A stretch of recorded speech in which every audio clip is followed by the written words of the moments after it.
குறித்து நம்ம பார்த்திருக்கிறோம். பாடுகள் என்று சொன்னாலே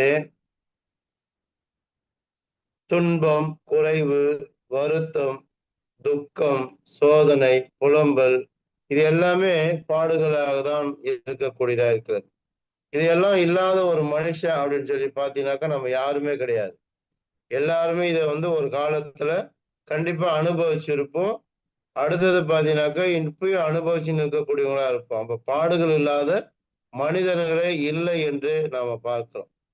சரி, இப்ப பாடுகள் எந்தெந்த அடிப்படையில வரும்னாக்க, பள்ளி பருவத்துல இருந்து சக மாணவர்களாக அல்லது ஆசிரியர்களாக அல்லது மாணவர்களாக, இன்னும் கணவனால, மனைவியால, பிள்ளைகளால, சமூகத்துல இருக்கிறவங்களாக, உறவினர்களாக, இப்படி யாரோ ஒரு விதத்துல நமக்கு என்ன பண்ணுது துன்பம் எப்பயுமே வந்து கொண்டுதான் இருக்கும்.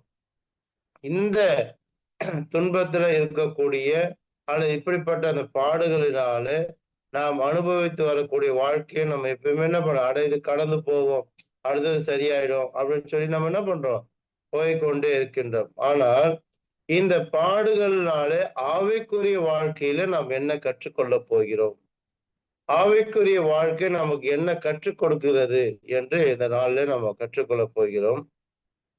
நாம் இங்க பார்க்கும்போது 1 பேதுரு புஸ்தகம் 1ஆம் அதிகாரத்துல அந்த அதிகாரம் முழுவதாக நீங்க வாசித்து பார்த்தீங்கன்னா சொல்றாரு, நீங்கள் மிகவும் சந்தோஷப்படுங்கள் என்றாலும் துன்பப்பட வேண்டியது அவசியமானதால் இப்போது கொஞ்ச காலம் பலவித சோதனைகளால் துக்கப்படுகிறீர்கள். அழிந்து போகிற பொன் அக்கினியினாலே சோதிக்கப்படும், அதை பார்க்கலாம் அதிக விலையேறப்பெற்றதா இருக்கிறது என்று சொல்லி அங்க பார்க்கிறோம். அப்போ சோதனை சகிக்கிற மனுஷன் பாக்கியவான் என்று நம்ம பார்க்கிறோம். அப்ப இந்த சோதனையெல்லாம் சகித்து கொண்டு அந்த பாடுகளும் சகித்து கொண்டு நம்ம வந்தா நாம பாக்கியவானா இருக்கிறோம் என்று இதன் மூலியமாக நம்ம பார்க்கிறோம். சரி, இங்க நான் பார்க்கும்போது சங்கீதம் 30:10-12 வரைக்கும் வாசிக்கும் போது அவங்க சொல்றார் தாவீது, கர்த்தாவே உம்மை நோக்கி கூப்பிட்டேன், கர்த்தரை கெஞ்சினேன், என் புலம்பலை ஆனந்த களிப்பாக மாற பண்ணினீர் என்று அவர் அங்க சொல்லுகிறத நம்ம பார்க்க. அப்போ ஆனந்த களிப்பாக அவர் மாற பண்ணினார் என்று இதன் மூலியமாக நம்ம பார்க்க. அப்ப சொல்றாரு, என் தேவனாகிய கர்த்தாவே உம்மை என்றென்றைக்கும் துதிக்கக்கூடியவனாய் இருக்கிறேன் என்று சொல்லி அவர் அவங்க சொல்லக்கூடிய அந்த வார்த்தைகளை குறித்து நம்ம பார்க்கிறோம். அப்ப தேவனை துதிக்கக்கூடிய அளவிற்கு இந்த தாவீது இருக்கக்கூடியவரா இருக்கிறார். சரி, முதல்ல நம்ம பார்க்கும்போது இந்த பாடுகள் நமக்கு என்ன நன்மையை தரக்கூடியதா இருக்கிறது, இந்த பாடுகள் நமக்கு என்ன நன்மையை தரக்கூடியதா இருக்கிறது என்று நம்ம பார்க்கும்போது இங்க நம்ம முதல்ல பார்க்கிறோம் தானியேல் புஸ்தகம் 3ஆம் அதிகாரம் 14ல இருந்து நம்ம வாசிக்கும் போது இந்த பாடுகள் நமக்கு விசுவாசத்தை கற்றுக் கொடுக்கக்கூடியதா இருக்கிறது. இந்த பாடுகள் நமக்கு விசுவாசத்தை கற்றுக் கொடுக்கக்கூடியதா அது இருக்கிறது என்று சொல்லி நம்ம பார்க்கிறோம். இங்கே நேபுகாத் நேச்சார் என்னக்கூடியவர் இங்க மிகப்பெரிய ஒரு பொற்சிலை நிறுத்தி இதையெல்லாம் என்ன பண்ணணும், நீங்க பணிந்து கொள்ள வேண்டும் என்று அவங்க சொல்லும் போது அங்க சாத்ராக் மேஷாக் ஆபத்நேகோ எண்ணக்கூடிய மனிதர்கள் என்ன பண்றாங்க, நீ நிறுத்தின பொற்சிலையே நாங்கள் வணங்க மாட்டோம் என்று அவர்கள் அந்த இடத்துல சொல்லுகிற அந்த வார்த்தைகளை குறித்து நம்ம பார்க்கிறோம். அப்ப வணங்க மாட்டோம் என்று அவர்கள் சொல்லும் போது அங்க இருக்கக்கூடிய அந்த விசுவாசத்தை அவர்களிடத்துல அதிகமாக காண்பிக்கக்கூடியதா அங்க இருக்கிறது என்று நம்ம பார்க்கிறோம். அப்போ அதனால அவர்களுக்கு ஏகப்பட்ட பிரச்சனைகள் வந்தாலும் கூட, அதனால அந்த தன்னோட உயிர் போகிறது என்ற சூழ்நிலைகள் இருந்தாலும் கூட அவங்க என்ன பண்ணாங்க, அந்த இடத்துல உறுதியா இருந்தார்கள் என்று நம்ம பார்க்கிறோம். அது சொல்றாரு 3ஆம் அதிகாரம் 17வது வசனத்துல, நாங்கள் ஆராதிக்கிற எங்கள் தேவன் எங்களை தப்புவிக்க வல்லவராய் இருக்கிறார், அவர் எரிகிற அக்கினி சூளைக்கும் ராஜாவாகி உம்முடைய கைக்கு எங்களை என்ன பண்ணுவாரு நீங்களாக்குவாரு. ஒருவேளை அவர் எங்களை காப்பாற்றினாலும் என்ன பண்ணது அவங்களுக்கு உத்தரவு சொல்ல எங்களுக்கு அவசியம் இல்லை என்று சொல்லி அந்த இடத்துல அவங்க சொல்லுகிறத நம்ம பார்க்க. அப்போ முதலாக நாம் பார்க்கும்போது இந்த பாடுகள் விசுவாசத்தை கற்றுக் கொடுக்கக்கூடியதா இருக்கிறது. இந்த சோதனைகள் நமக்கு விசுவாசத்தை உறுதிப்படுத்தக்கூடியதா இருக்கிறது என்று சொல்லி நம்ம பார்க்கிறோம். நம்ம பார்க்கும்போது இங்க ஆஹ் இந்த பாடுகள் நமக்கு அடுத்ததாக என்ன கற்றுக் கொடுக்கிறதுன்னு நம்ம பார்க்கும்போது பொறுமையை கற்றுக் கொடுக்கக்கூடியதா இருக்கிறது. நம்ம சந்தோஷமா இருக்கும் போது எல்லாவித நன்மைகளும் நமக்கு கிடைக்கும் போது சகலவித எல்லாவித நல்ல ஆசீர்வாதத்தோடு நம்ம இருக்கும் போது நமக்கு பொறுமை வருமானது சந்தேகம்தான்.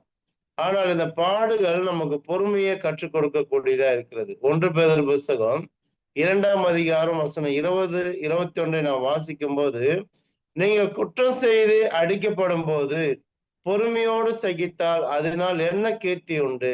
நீங்கள் நன்மை செய்து பாடுபடும் போது பொறுமையோடு சகித்தால் அதுவே தேவனுக்கு முன்பாக உறுதியாய் இருக்கும் என்று சொல்லி நம்ம பார்க்கிறோம். இதற்காக நீங்கள் அழைக்கப்பட்டிருக்கிறீர்கள்.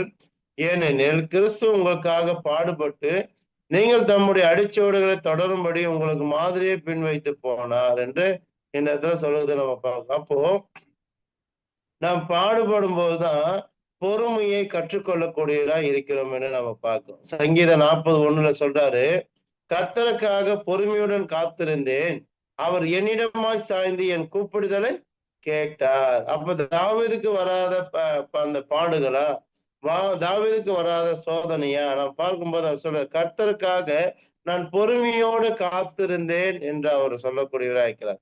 இதே சங்கீதத்துல 86:15 சொல்றாரு, ஆனாலும் ஆண்டவரே நீர் மன உருக்கமும் இரக்கமும் நீடிய பொறுமையும் பூரண கிருபையும் சத்தியமுள்ள தேவன் என்று சொல்றார். அப்ப நீடிய பொறுமையுள்ள தேவனை பின்பற்றுகிற நாம நமக்கு வரக்கூடிய அந்த பாடுகளினாலே சோதனையினாலே துக்கத்தினாலே நாம் என்ன பண்ணுகிறோமா அங்க பொறுமையை கற்றுக்கொள்ளக்கூடியவர்களாக இருக்கிறோம் என்று நம்ம பார்க்கிறோம். உதாரணத்துக்கு நாம் பார்க்கும்போது ஒருத்தர் ஆற்றின் அருகே உட்கார்ந்து இருக்கிறாரு. ஆற்றின் அருகே உட்கார்ந்து அவர் இது பண்ணும்போது ஒரு உயிரினம் தேலுன்னு வச்சுக்கலாம், ஒரு தேல் என்ன பண்ணா அந்த தண்ணியில ரொம்ப தத்தளிச்சுன்னு இருக்குது. அப்ப என்ன பண்றாரு, அதை காப்பாற்றணுன்றதுனால அந்த கையை என்ன பண்றாரு எடுத்து போடுறாரு. போடும்போது அது கொத்திடுது. அப்ப அதை கொத்துற உடனே என்ன பண்ண ஒதுறாரு, மறுபடியும் வந்துடுது, மறுபடியும் வேற. அதே போல அதை காப்பாற்ற வேண்டும் என்ற அந்த உணர்வு அவருக்கு இருந்ததுனால அது பல முறை கொத்தினாலும் கூட கடைசியா என்ன பண்ற தூக்கி எடைய போட்ட தூரமாக போட்டுறான்னு சொல்லி நம்ம பார்க்கிறோம். அதே போலதான் பாடுகள்னால் நமக்கு நிறைய சூழ்நிலை, நிறைய அவமானங்கள், நிறைய இக்கட்டான நெருக்கடிகள், எத்தனையோ விதமான சோதனைகளை நம்ம சூழ்ந்து கொள்ளும் போது அங்கு தேவன் நமக்கு பொறுமையை கற்றுக் கொடுக்கக்கூடியவராய் இருக்கிறார் என்று நம்ம பார்க்கிறோம். அப்ப பொறுமையாய் நாம கற்றுக்கொள்ள வேண்டும் என்று சொன்னால் நம்ம பாடுகள் இருந்தால் மட்டுமே நாம் பொறுமையை கற்றுக்கொள்ள முடியும் என்று இதன் மூலமாக நாம் தெரிந்து கொள்கிறோம் என்று நம்ம பார்க்கிறோம். அடுத்ததாக நாம் பார்க்கும்போது இந்த பாடுகள் நமக்கு நிதானத்தை கற்றுக் கொடுக்கக்கூடியதா இருக்கிறது. இந்த பாடுகள் நிதானத்தை கற்றுக்கொள்ளக்கூடியதாக இருக்கிறது. யோபு புஸ்தகம் 2ஆம் அதிகாரம் 9வது வசனம் 10வது வசனத்தை நாம் வாசிக்கும் போது அங்க யோபுவை பத்தி நம்ம எல்லாருக்குமே தெரிந்த உண்மைதான். அவர் என்ன பண்றாரு, அங்கு தன்னுடைய பிள்ளைகள் ஏதாவது பாவம் செய்திருப்பார்களோ என்று அவர்களுக்காக பலி செலுத்தக்கூடிய ஒரு மனிதனாக இருந்தால் அப்படிப்பட்டவனுடைய சாத்தான் என்ன பண்ணாது, அவனை புடமிடும்படியாக, அவனை சோதிக்கும்படியாக, அவனுடைய ஆஸ்திகள் பிள்ளைகள் அவர் கூட அந்த ஆடு மாடுகள் எல்லாம் அழிந்து போகும்படியாக செய்யறாரு. இப்படிப்பட்ட நெருக்கடியான இக்கட்டான மனவேதனையான சூழ்நிலையில தன்னோட மனைவி கூட இருந்து எப்போதுமே உதவியா இருக்கக்கூடிய மனைவி என்ன பண்றாங்க சொல்றாங்க, அப்போது அவன் மனைவியை பார்த்து, நேர் இன்னும் உம்முடைய உத்தமத்துல என்னவா இருக்கிற, உறுதியா இருக்கிறீரா, நீ என்ன பண்ற, தேவனை தூஷித்து ஜீவனை விடும் என்று அவர் சொல்லக்கூடியதா இருக்கிறது. அப்போ அவர் சொல்லக்கூடிய அந்த வார்த்தையை கேட்டவனே இவருடைய மனது எப்படி பதபதிக்கும், இவருடைய மனது எப்படி இருக்கும் நீங்க பாருங்க. அப்ப அவர் சொல்றாரு, அதற்கு அவன், நீ பைத்தியக்காரி பேசுகிறது போல பேசுற, தேவன் கையில நன்மை பெற்ற நாம தீமையை பெற வேண்டாமா, இவை எல்லாவற்றையும் தன் உதவினால் என்ன பண்ணாது, யோபு பாவம் செய்யவில்லை என்று நம்ம பார்க்கிறோம். அந்த சோதனையான சமயத்திலே அவன் நிதானத்தை கற்றுக்கொள்ளக்கூடியவனாக நமக்கு இருக்கிறார் என்று நம்ம பார்க்கிறோம். அப்ப நிதானத்தை நம்ம கற்றுக்கொள்ள வேண்டும் என்று சொன்னால் நமக்கு பாடுகள் வர வேண்டியது அவசியமாய் இருக்கிறது. மற்றும் நம்ம தவறாக சித்தரித்து சொல்லும் போது, தவறாக ஒரு நாங்க பேசும்போது அப்படிப்பட்ட சூழ்நிலைகள் நம்ம என்ன பண்ணோம்? அமைதியாக இருக்க வேண்டியது, பொறுமையா இருக்க வேண்டியது அவசியமா இருக்கிறது. சரி, 2 சாமுவேல் புஸ்தகம் 16ஆம் அதிகாரம் நம்ம 5ல இருந்து நம்ம வாசிக்கும் போது, அங்க நம்ம என்ன பண்றோம்? தாவீது ராஜா பகுரி மட்டும் வந்தபோது, இதோ சவுல் வீட்டு வம்சத்தனாகிய கேராவின் குமாரனாகிய சிமேய் என்னவன் என்ன பண்றான்? ஒரு மனுஷன் அங்கிருந்து புறப்பட்டு வந்து தூஷித்துக் கொண்டே நடந்து வந்து, சகல ஜனங்களும் சகல பலசாலியும் தாவீதின் வலதுபுறம் இடதுபுறம் நடக்கையில ஏகப்பட்ட கூட்டம் இருக்குது. ஏகப்பட்ட கூட்டம் இருக்கும்போது அவன் என்ன பண்ணான்? தாவீதின் மேலும் தாவீதின் ராஜாவின் சகல ஊழியக்காரங்களும் என்ன பண்ணான்? கல்லெடுத்து அடிக்கிறான். இன்னைக்கு செய்ய முடியுமா அந்த மாதிரி? ஆனால் நாம பார்க்கும்போது சிமேய் என்றவன் அப்படியாக அவன் கல் எடுத்து அடிக்கக்கூடிய யாரு? தனியா இருக்கும் போது இல்ல, அக்கம் பக்கத்துல இருக்கக்கூடிய எல்லாமே சேவகர்கள்லாம் இருக்கும் போது அவன் அப்படியாக அடிக்கிறான். அதற்கு அவர் ராஜா என்ன சொல்றாரு? செருவின் குமாரரே, எனக்கும் உங்களுக்கும் என்ன?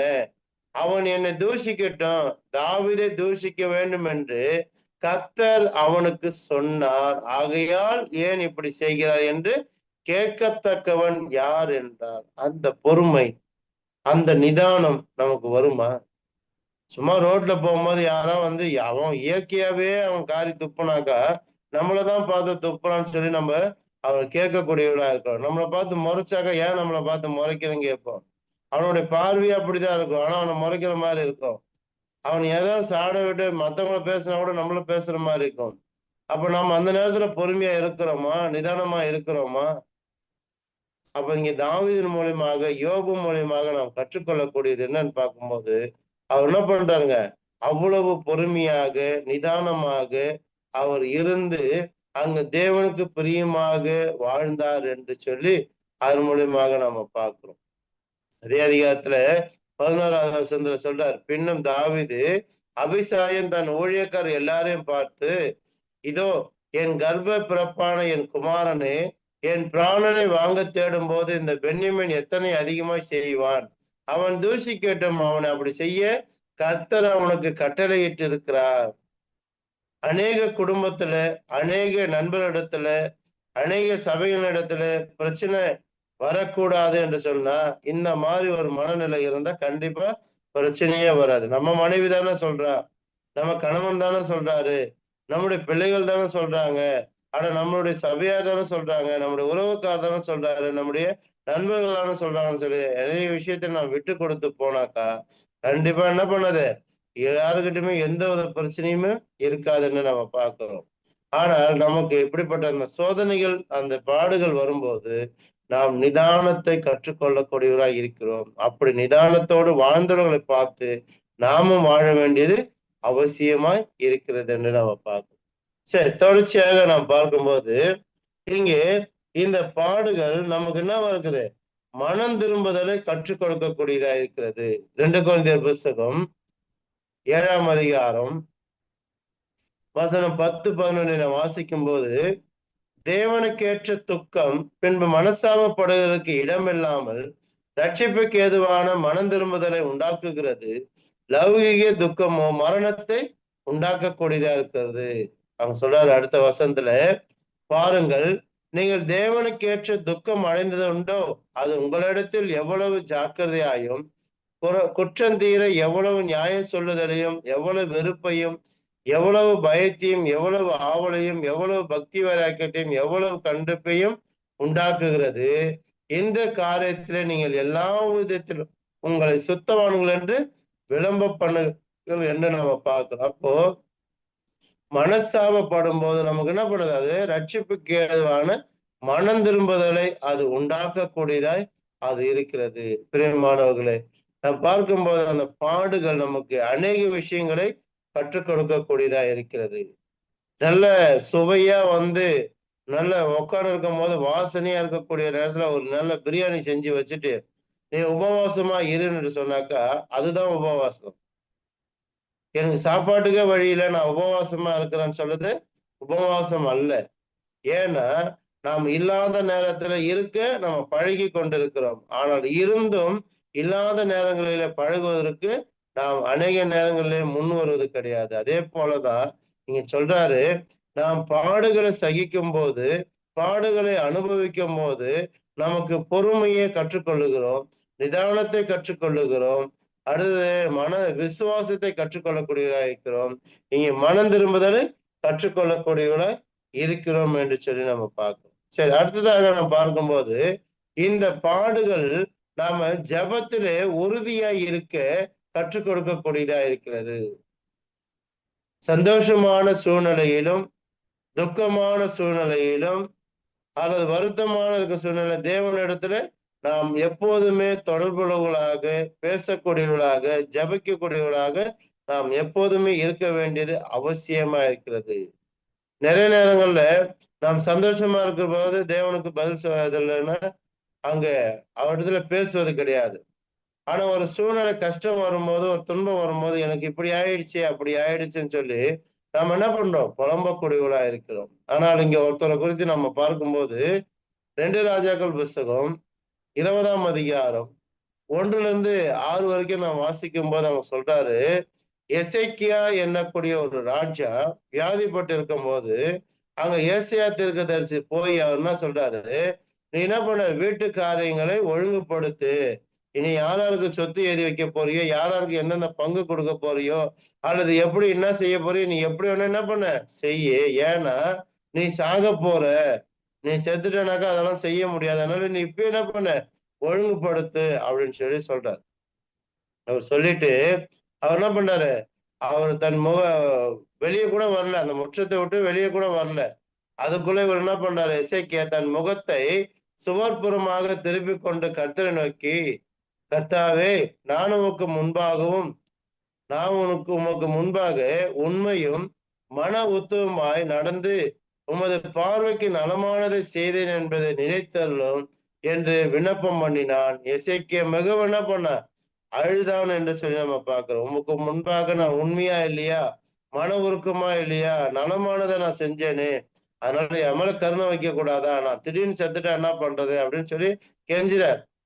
உடனே தேவன் சொல்றாரு ஏசாயாட்ட, நீ போப்பா, போய் அவன் என்ன பண்ணாரு, 15 ஆண்டுகள் என்ன பண்ண அவனுடைய ஆயுசு நாட்களை அதிகப்படுத்துன்னு சொல்லு, ரொம்ப கெஞ்சுறான், அழுகுறான் அப்படின்னு சொல்லி சொல்றாரு. அப்படியே அவர் போய் சொல்ல போறாரு. அவர் சொன்னதுக்கு அப்புறம் அவர் 15 வருடம் அவருடைய ஆயுஷ் நாட்கள் அதிகமானது என்று நம்ம பார்க்கிறோம். ஆனா அதுக்கப்புறம் அவனுடைய வாழ்க்கை எப்படி இருந்தது என்று நான் பார்த்தாக்கா அது சரியானதா இல்லை. ஆனால் கூட அவன் தேவனிடத்திலே ஜெபிக்கிற விஷயத்திலே அவன் உடனே என்ன பண்ணான், ஜெபித்தான் என்று நம்ம பார்க்கிறோம். 12ஆம் அதிகாரம் ரோமர் புஸ்தகம் 12வது வசனத்தை நான் வாசிக்கும் போது சொல்றாரு, நம்பிக்கையிலே சந்தோஷமாயிருங்கள், உபத்திரவத்திலே பொறுமையாயிருங்கள், ஜபத்துல என்ன வருங்க, உறுதியாய் தரித்திருங்கள் என்று சொன்னார். அதனால ஜபத்திலே எசேக்கியா உறுதியா இருந்ததுனால அவன் ஆயுசு நாட்கள் அதிகப்படுத்துது. அதே போல நமக்கு பாடுகள் வரும்போது, சூழ்நிலைகள் மாறும்போது, துக்கம் வரும்போது, வியாகுலம் வரும்போது நம்ம எப்படிப்பட்டவர்களாய் இருக்க வேண்டுமா, தேவனிடத்துல ஜெபிக்கக்கூடியவராய் இருக்க வேண்டும் என்று சொல்லி நம்ம பார்க்கிறோம். சரி, தொடர்ச்சியாக நாம் பார்த்து கொண்டு வரும் பாடுகளினால வரக்கூடிய நன்மைகளை குறித்து நம்ம பார்த்து கொண்டு வருகிறோம். இங்க நம்ம பார்க்கும்போது அவர் சொல்றாரு, மத்தேயு புஸ்தகம் 26ஆம் அதிகாரம் வசனம் 69-75 வரைக்கும் நான் வாசிக்கும் போது, அத்தருணத்திலே பேதுரு வெளியே வந்து அரண்மனை முற்றத்திலே உட்கார்ந்திருந்தான். அப்போது வேலைக்காரி ஒருத்தி அவனிடத்தில் வந்து, நீயும் கலிலேயனாகிய இயேசுவோட கூட இருந்தாய் என்றான். அதற்கு அவன், நீ சொல்லுகிறது எனக்கு தெரியாது என்று எல்லோருக்கும் முன்பாக மறுதளித்தான். ஆண்டவராகிய இயேசு கிறிஸ்து பேதுரை பார்த்து என்ன சொல்றாரு, சேவல் கோருக்கு முன்பதாக 3 முறை என்ன பண்ணுவாரு, மறுதளிப்பாய் என்று சொன்னாரு. அப்பொழுது பேதருக்கு அது புரியல. ஆனால் இங்க போது ஒருத்தர் என்ன பாக்கல கேட்கிறா, வேலைக்காரி நீயும் கலிலேயன் தானே, அவர் கூட இருந்தவர் தானே அப்படின்னும் போது, நீ என்ன சொல்ற, எனக்கு ஒண்ணுமே புரியலையே, இப்படிலாம் அது என்ன நடக்குதுன்னு எனக்கு தெரியலையே அப்படின்னு சொல்லிட்டு என்ன பண்றாரு அவரு ஒண்ணுமே தெரியாத போல அவர் சொல்லுகிறார் என்று நம்ம பார்க்கிறோம். நிறைய நேரங்களை நீங்க பாத்துக்கிறீங்களா, நிறைய நேரங்களை நீங்க பார்க்கும்போது ஒருத்தருக்கு சூழ்நிலைகள் மாறும்போது அப்படிப்பட்ட சமயத்துல தான் அவங்க உண்மையானவங்க யாருன்னு சொல்லி நமக்கு என்ன பண்ணோம் தெரியும். அவங்களுக்கு ஒரு நெருக்கடி வரும்போது தான் அவங்களுடைய சுயரூபம் நமக்கு தெரியும். பார்க்கும்போது நல்லா பழகுவாங்க, பேசும்போது நல்லா பேசுவாங்க, அந்த உறவுகள்ல பார்க்கும்போது ரொம்ப வியப்பா நடந்துக்குவாங்க. ஆனா யதார்த்தமான ஒரு இக்கட்டான ஒரு சூழ்நிலைகள் வரும்போது அவர்கள் யார் என்று அப்பதான் நமக்கு தெரியும். அவருடைய சுயரூபம் அப்பதான் நமக்கு தெரியும். யாரு உண்மையானவங்க, யாரு போலியானவங்க என்று அப்படிப்பட்ட ஒரு சூழ்நிலை வரும்போதுதான் தெரியும் என்று நம்ம பார்க்கிறோம். இந்த பேதுருவை குறித்து நாம் பார்க்கும்போது, அங்கு ஆண்டவரிடத்திலே ரொம்ப வைராக்கியம் உள்ளவராக, ஆண்டவரிடத்திலே எங்க போனாலும் போகக்கூடிய ஒரு மனிதனாக இருந்தார். ஆனா அவர் சொல்றாரு, 3 தடவை நீ மறுதலிப்பான்னும்போது, அவன் என்ன பண்ணான்? அப்படியாக அவன் மறுதலிக்கக்கூடியவனாய் இருந்தான் என்று இந்த இடத்துல நம்ம பார்க்கிறோம். நீ சொல்றது எனக்கு ஒண்ணுமே புரியலையே. நீ யாருன்னு எனக்கு தெரியலையே அப்படின்ற அளவுக்கு அவன் சொல்றான். அப்போது அவன் அந்த மனுஷனை அறியேன் என்று சொல்லி சபிக்கவும் சத்தியம் பண்ணவும் தொடங்கினான். உடனே சேவல் கூவிற்று. அப்பொழுது பேதுரு, சேவல் கூவுவதற்கு முன்னே நீ என்னை 3 தரம் மறுதலிப்பாய் என்று இயேசு தன்னிடத்தில் சொன்ன அந்த வார்த்தைகளை நினைத்துக் கொண்டு வெளியே போய் என்ன பண்ணா? மனக்கசந்து அழுதான் என்று நம்ம பார்க்கிறோம். அப்போ பாடுகள் வரும்போதுதான் உண்மையானவர்கள் யார் என்று நாம் தெரிந்து கொள்ளக்கூடியவர்களா இருக்கிறது என்று சொல்லி நாம பார்க்கிறோம். யோபு புஸ்தகம் 2ஆம் அதிகாரம் 9, 10 ஏற்கனவே பார்த்த அந்த வசனத்தை மறுபடியுமாக நாம் பார்க்கும்போது, இங்கே இப்ப யோபுக்கு சோதனை வரும்போது, பாடுகள் வரும்போது, ஒரு இக்கட்டான நெருக்கடியான ஒரு சூழ்நிலைகள் வரும்போதுதான் கூட உதவியா இருக்கக்கூடிய மனைவியானவள் எப்படிப்பட்டவளா இருக்கிறார் என்று அந்த இடத்துல நம்ம கற்றுக்கொள்ளக்கூடியதாக, உதவியா இருக்கக்கூடிய எது வந்தாலும் நான் பார்த்துக்கிறேன், நம்ம எல்லாம் செய்வோம் அப்படின்னு சொல்லக்கூடிய அளவுக்கு இருக்கக்கூடிய தன்னுடைய மனைவி அங்க என்ன பண்ணாரு? நீ செத்து போயா என்று சொல்றார். அப்போ யாரு அந்த பாடுகள் வரும்போதுதான் நம்மளை யாரு எப்படி நடத்துறாங்க? ஒரு வியாதி இருக்கும் போதுதான் நம்ம மேல அதிகம் பாசம் இருக்கிறவங்க யாரு? நம்ம மேல அன்பா இருக்கிறவங்க யாரு? நம்மள எத்தனை பேர் வந்து பார்த்தாங்க? எத்தனை பேர் விசாரிச்சாங்க? இதெல்லாம் எப்ப தெரியும்னு சொன்னாக்கா, அந்த பாடுகள் ஒரு விதமான சோதனைகள் வரும்போதுதான் அது தெரியக்கூடியதா இருக்கிறது. அதனால இந்த பாடுகள் யார் உண்மையானவர்கள் என்று கற்றுக் கொடுக்கக்கூடியதா இருக்கிறது என்று நாம பார்க்கிறோம். நாம தொடர்ச்சியாக நாம் பார்க்கும்போது இந்த பாடுகளினாலே அநேக காரியங்களை, அநேக சூழ்நிலைகளை நாம் மாறிக்கொண்டு வருகிறோம். ஆனால் இதற்கெல்லாம் நம்ம பார்க்கும்போது இந்த பாடுகள் நமக்கு விசுவாசத்தையும், ஜெபத்தையும், பொறுமையும், நிதானத்தையும், அடுத்த நம்ம மனம் திரும்புதலையும், இங்கே உபத்திரவத்தில் இருக்கக்கூடிய அந்த யாரு உண்மையானவர்கள் என்பதையும் கற்றுக் கொடுக்கக்கூடியதா இருக்குது இல்லையா? அப்படி கற்றுக்கொண்டு வாழக்கூடிய நாம யாரை முன்னோக்கி வாழ வேண்டும்? யாரை முன்னோக்கி வாழ வேண்டும் என்று சொன்னால், நமக்கெல்லாம் ரட்சகராக இருக்கக்கூடிய ஆண்டவராகிய இயேசு கிறிஸ்துவை முன்னிறுத்தி நாம் வாழக்கூடியவர்களாக இருக்க வேண்டும். அவருக்கு வராத பாடுகளா? அவருக்கு வராத சோதனைகளா? நாம் பார்க்கும்போது அநேக சோதனைகள், அநேக பாடுகள் அவரிடத்துல இருந்து வந்தது என்று நாம் பார்க்கிறோம். ஆனால் அவர் பொறுமையோடு சகித்து நிதானத்தை நம்ம கற்றுக் கொடுத்தார் இல்லையா? அந்த நிதானத்தை, அந்த பொறுமையை நாம் அவரை பின்பற்றி வாழும்போது நம்முடைய வாழ்க்கையில அநேக மாற்றங்களை, ஆசீர்வாதத்தை பார்க்க முடியும். 1 பேதுரு புஸ்தகம் 15ஆம் அதிகாரம் 16வது 15வது வசனம் 16வது வசனத்தை நான் வாசிக்கும் போது சொல்றாரு, உங்களை அழைத்தவர் பரிசுத்தராய் இருக்கிறது போல நீங்களும் உங்கள் நடக்கை எல்லாவற்றிலும் பரிசுத்தராய் இருங்கள்.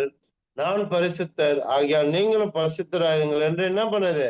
எழுதியிருக்கிறதே என்று அவர் சொல்றார். அப்போ ஆண்டவராய் இயேசு கிறிஸ்து சொல்றாரு, உங்களுக்கு வரக்கூடிய சோதனை தான், உங்களுக்கு வரக்கூடிய பாடுகள் தான், உங்களுக்கு வரக்கூடிய நெருக்கடி தான் எனக்கு இருக்கிறது. ஆகையினால என்ன பண்ணுங்க? உங்களை அழைத்தவர் பரிசுத்தரா இருக்கிறதுனால நீங்களும் என்ன பண்ணுங்க? பரிசுத்தரா இருங்க. அதை பத்தி என்ன பண்ண கவலைப்படாதீங்க என்று சொல்லி அவருக்கு அறிவுரை கொடுக்கக்கூடியவரா இருக்கிறார். அப்போ ஆண்டவராகிய இயேசு கிறிஸ்து பிதாவாகிய தேவன் பரிசுத்தரா இருக்கிறது போல அவர் பரிசுத்தரா இருக்கிறார். அவருடைய ரத்தத்தினாலே நம்மையும் பரிசுத்தப்படுத்தி இருக்கிறதுனாலே நாம் எப்போதும் பரிசுத்தம் உள்ளவர்களாக இருக்க வேண்டும் என்பது தேவனுடைய திட்டமா இருக்கிறது என்று சொல்லி நாம பார்க்கிறோம். மத்தேயு புஸ்தகம் 27ஆம் அதிகாரம் 28ல இருந்து 30 வரைக்கும் நான் வாசிக்கும் போது இதை விட ஒரு சோதனை வருமா, இதை விட ஒரு நெருக்கடி வருமா என்று நம்ம பார்க்கும்போது கண்டிப்பா யாருக்குமே வருவதற்கான எந்த ஒரு வாய்ப்புமே இல்லை என்று நம்ம பார்க்கிறோம். நீங்க சொல்றாரு, அவர் வஸ்திரங்களை கழற்றி சிவப்பான மேலங்கி அவருக்கு உடுத்தி முள்ளுகளினால் ஒரு முடியை பின்னி அவர் சிரசின் மேல் வைத்து அவர் வலது கையில் ஒரு கோலை கொடுத்து அவர் முன்பாக முழங்கால் படியிட்டு இதனுடைய ராஜாவை வாழ்க என்று என்ன பண்றாங்க, பரியாசம் பண்ணுகிறார்கள் என்று நம்ம பார்க்கிறோம். இந்த சமயத்துல அவருடைய மனநிலை எப்படி இருந்திருக்கும், அவருடைய பாடுகள் எப்படி இருந்திருக்கும், அவருடைய கொடுமை எப்படி இருந்திருக்கும். அதான் சொல்றாரு, நான் உங்களுக்கு பொறுமையை கற்றுக் கொடுக்கிறேன்.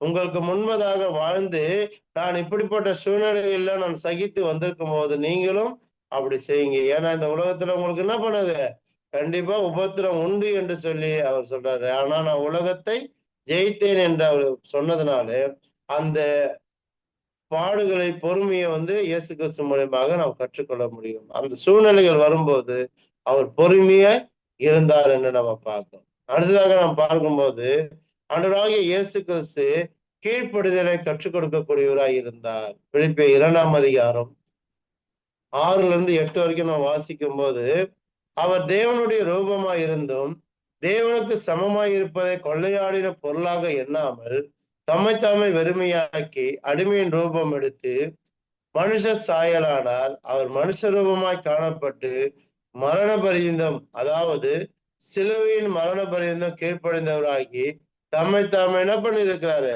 தாழ்த்தினார் என்று சொல்லி நம்ம பார்க்கிறோம். அப்ப தம்மைத்தாமே தாழ்த்தின ஒரு மனிதனாக, ஒரு தேவகுமாரனாக ஆண்டவராக இயேசு கிறிஸ்து இருந்தார். அவர் நமக்கு முன்னோடியாக இருந்து கொண்டிருக்கிறார் என்று சொல்லி நம்ம பார்க்கிறோம். ஆகினாலே அவர் மூலியமாக நாம் பொறுமையா இருக்கும் போது பரிசுத்தத்தை கற்றுக்கொள்கிறோம். நாம் பொறுமையாய் பாடுகளை சகிக்கும் போது பொறுமையும் நிதானத்தையும் நாம் கற்றுக்கொள்ளக்கூடியவராயிருக்கிறோம். அப்படியாக ஆண்டவராக இயேசு கிறிஸ்து நமக்கு முன்னோடியாக அவர் இருக்கிறார் என்று நாம பார்க்கிறோம். இங்க 8வது வசனத்தை நான் வாசிக்கும் அத சொல்றாரு, அவர் மரணப்படிந்து கீழ்ப்படிந்தவராகி நம்மை தாழ்த்தினார் என்று நாம பார்க்கிறோம். அப்போ நமக்கு முன்னோடியா இருக்கக்கூடிய நம்முடைய மூத்த சகோதரனாகிய ஆண்டவராக இயேசு கிறிஸ்து நமக்கு முன்மாதிரியாக வாழ்ந்திருக்கும் போது நாமும் எல்லாவற்றும் முன்மாதிரியாக வாழ வேண்டியது அவசியமாய் இருக்கிறது என்று நாம பார்த்தோம். ரோமர் புஸ்தகம் 8ஆம் அதிகாரம் 17-18 வசனம் நாம் வாசிக்கும் போது, நாம் பிள்ளைகளானால் சுதந்திரமாமே, தேவனுடைய சுதந்திரம் கிறிஸ்துவுக்கு உடன் சுதந்திரமாமே, கிறிஸ்துவோட கூட நாம் மகிமைப்படும்படிக்கு அவரோட கூட பாடுபட்டால் அப்படி ஆகும். ஆதலால் இக்காலத்து பாடுகள் இனி நம்மிடத்தில் வெளிப்படும் மகிமைக்கு ஒப்பிடத்தக்கவைகள் அல்லவென்று எண்ணுகிறேன். அதனால சொல்றாரு, என்ன பண்றது, கிறிஸ்துவோட கூட நாம் மகிமைப்படும்படி அவரோட கூட நாம் பாடுபட்டால் அப்படியாக அது நடக்கும். அப்ப நாம் பாடுபடும் போது நமக்கு இப்படிப்பட்ட நன்மைகள் வரக்கூடியதா இருக்கிறது. நாம் சகிக்கும் போது, துன்பப்படும் போது, சோதனை வரும்போது நாம் அமைதியாக பொறுமையாக நிதானமாக இருந்தால் நமக்கு தேவனுடைய ஆசீர்வாதமானது அது கிடைக்கக்கூடியதாய் அது இருக்குதுன்னு சொல்லி நாம் பார்க்கிறோம். யாக்கோபு புஸ்தகம் 1ஆம் அதிகாரம் வசனம் 12-13 நாம் வாசிக்கும் போது அவன் சொல்றாரு, சோதனை சகிக்கிற மனுஷன் பாக்கியவான், அவன் உத்தமன் என்று விளங்கின பின்பு கர்த்தர் தம்மிடத்தில் அன்பு கூறுவர்களுக்கு வாக்கு தத்தம் பண்ணின ஜீவக்கிரீடத்தை பெறுவார். அப்ப சோதனை சகிக்கிற மனிதன் தான் ஆசீர்வதிக்கப்பட்டவன், பாக்கியவான் என்று நம்ம பாக்கியவான் என்று சொன்னால் அதிர்ஷ்டசாலி என்று நம்ம சொல்லலாம். அப்ப சோதனை சகிக்கிற மனுஷன் தான் அதிர்ஷ்டசாலி. ஏன்னா விளங்கின பின்பு கர்த்தர் தமிழத்தில் அன்பு கூறுவர்களுக்கு வாக்கு தத்தம் பண்ணினா என்ன பண்றாரு, ஜீவ கிரீடத்தை கொடுக்கக்கூடியவரா இருக்கிறார். அப்ப அந்த ஜீவ கிரீடத்தை பெற்றுக்கொள்ள வேண்டும் என்று சொன்னால் நாம் சோதனை செய்யக்கூடியவர்களாக, பாடுகளை அனுபவிக்கக்கூடியவர்களாக இருக்க வேண்டும் என்று நாம பார்க்கிறோம். 13 சொல்றாரு, சோதிக்கப்படுகிற எவனும் நான் தேவனால் சோதிக்கப்படுகிறேன் என்று சொல்லாதிருப்பானாக. தேவன் பொல்லாங்கினால் சோதிக்கப்படுகிறவர் அல்ல, ஒருவனையும் அவன் சோதிக்கிறவர் அல்ல என்று சொல்லி இந்த இடத்துல நாம் வாசிக்கிறோம். அப்போ நம்ம சோதிக்கப்படும் போது, நமக்கு சூழ்நிலைகள் மாறும்போது, நெருக்கடிகள் வரும்போது நாம் தேவனாலே சோதிக்கப்படுகிறோம் என்று சொல்லக்கூடாது என்று அதன் மூலியமாக நம்ம பார்க்கிறோம். கடைசியாக நம்ம பார்க்கும்போது கலாத்தியர் புஸ்தகம் 3ஆம் அதிகாரம் வசனம் 26-27 நான் வாசிக்கும் போது சொல்றாரு, நீங்கள் எல்லோரும் கிறிஸ்து இயேசுவை பற்றும் விசுவாசத்தினால் தேவனுடைய புத்திரராய் இருக்கிறீர்கள். ஏனெனில் உங்களை கிறிஸ்துக்குள்ளாக ஞானஸ்நானம் பெற்றவர்கள் எத்தனை பேரோ அத்தனை பேர் என்ன இருக்கிறாங்க, கிறிஸ்துவை தரித்து கொண்டவர்களாக இருக்கிறார்கள். ஆகையினாலே கிறிஸ்துவை தரித்து கொண்டவர்களாக இருக்கக்கூடிய நீங்கள் நானும் கிறிஸ்துவிடத்துல இருந்த அந்த சிந்தை நம்மிடத்துல இருக்க வேண்டும் என நம்ம பார்க்கிறோம். உதாரணத்துக்கு நம்ம எல்லாருமே அனுபவிச்சிருப்போம்.